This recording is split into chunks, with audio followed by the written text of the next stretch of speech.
Hi, myself and I'm here to present on export documentation and procedure.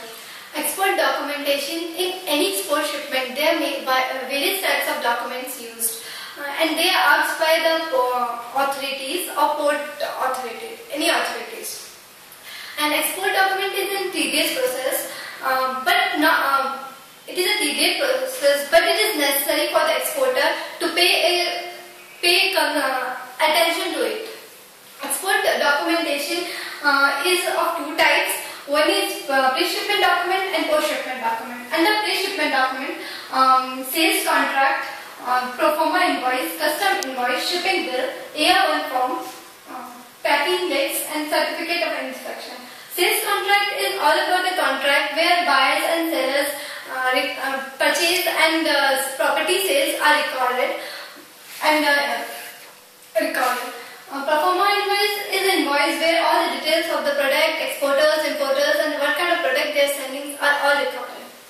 Custom invoice, here it is used for the custom purpose where the custom verifies the goods and says that it is ready for the shipment. Shipping bill, it is used that you are verified by the customs and you can now further proceed.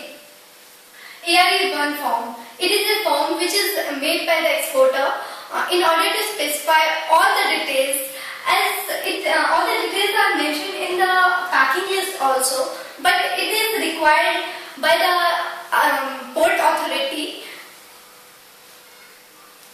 Packing list. Packing list is a standardized document and it is a mandatory.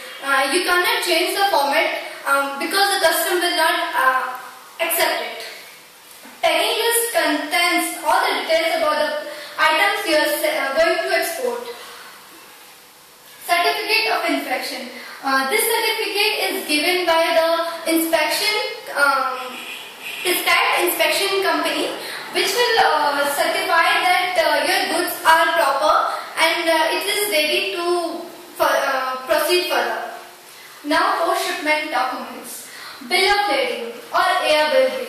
It is given according to their wish, whether you are sending the goods by ocean or by air.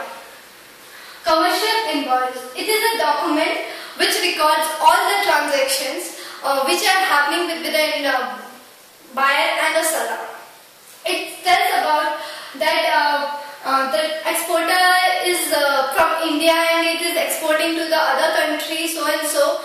And it is not a mandatory document because it does not record the account receivable of buyers and accounts payable of supplier. Packing list. As I told here, it is a document which contains all the detail about the goods which you are sending.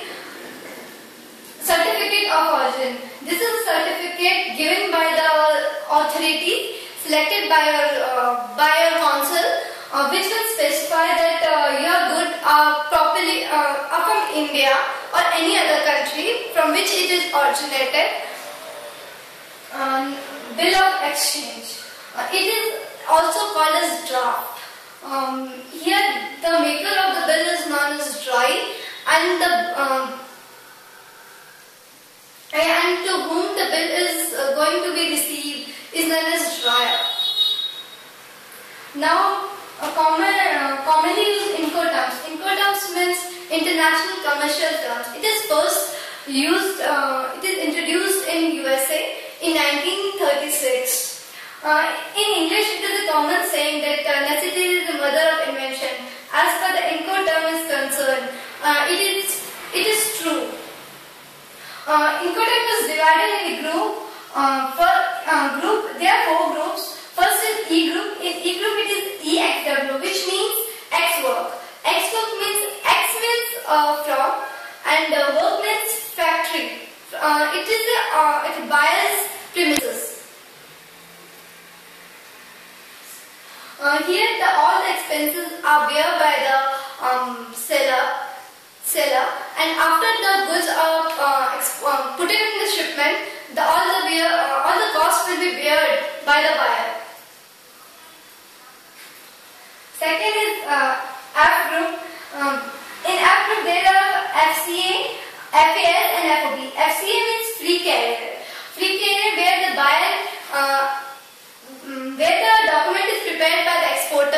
And after the goods are loaded on the ship, and all the carriage will be beared by the importer. Affairs, free alongside ship, which means that the document, half of the payment will be as per the buyer, and the half will be bear by the seller. It is upon a mutual agreement between them. FOB. FOB means free on board. Free on board, when the goods are board, the exporter has to take care of all the expenses, freight charges, insurance, etc. After that, when the good reaches to the destination, the importer will be the responsible for the handling and any risk involved in that. Under the C group, the terms are CFR, which means cost and freight; CIF, which means cost insurance freight; CPT, which means cost carriage paid to; CIP means carriage insurance paid. CFR, cost and freight means cost till the goods are put in the shipment, the cost will be given by the exporter, then the rest of the will be bear by the importer. CIF, cost insurance and freight. Cost insurance freight means the cost, insurance and the freight charges will be bear by the exporter, and rest will be from the importer's side. CPT, carriage paid to. Carriage paid to means when the goods are delivered to the destination. Till then, the exporter will be responsible for the risk and whatever the cost involved in that. And after that, it will be the responsibility of importer. Last is CIP, which means carriage insurance paid to. Carriage insurance paid to means importer will be responsible for the carriage, insurance and the freight, which to be included for the export document. It should be paid by the importer. Last is DAF, Deliver at Frontier. DAF is a document which is prepared by the exporter, and he will be responsible for all the costs till the importer's place. DES, Deliver at Ex-Ship, means it is as per the Incoterm 1990. It is said that it is only for ocean freight, ocean transportation. And DEQ, Deliver at Qua. Deliver at Qua means the goods should be delivered at the port. From there, the charges by the road will be beared by the importer. DDU is duty unpaid. Delivered duty unpaid is like when the goods are reached to the exporter's place, the exporter will be responsible, and if the importer denies to pay, then the risk will be according to the insurance what they have done.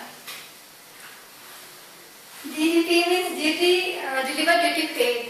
It is not a mandatory document. It is done as per the requirement. Now export procedure. Export for any business. First the thing is to prepare a business plan. Then select the name of an organization. Then we have to register in a Companies Act. Finally, for that we have to open an account. After that we have to select a product which we want to export. Then we have to do a market research whether the product is there in demand or not. The people, what kind of product they like.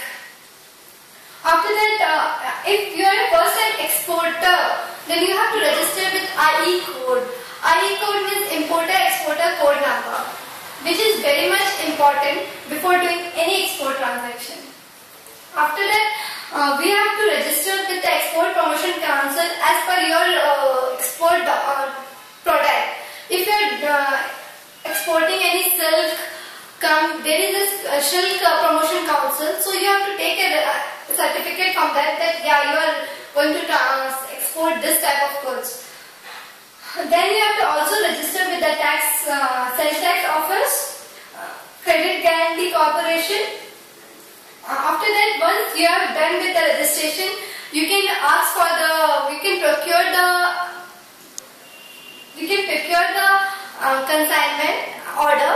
Once the order is with you, you can ask for the manufacturer or you can manufacture yourself. Then you have to arrange for a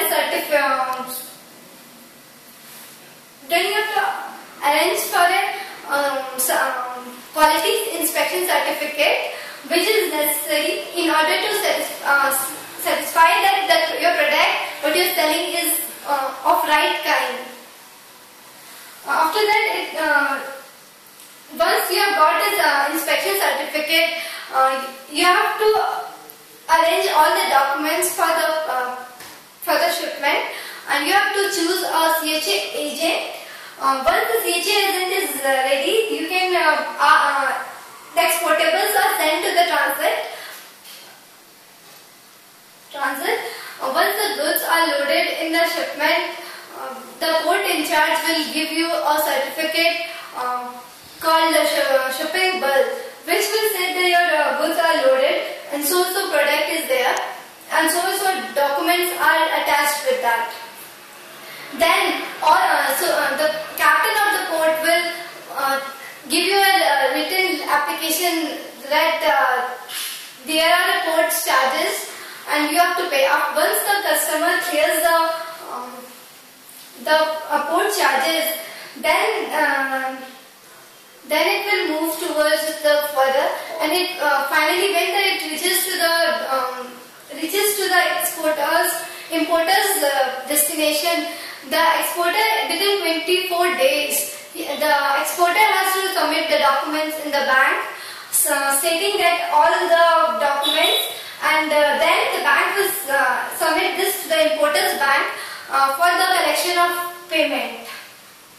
Then finally the bank will pay the amount within 24 days or as per the agreed date it's mentioned.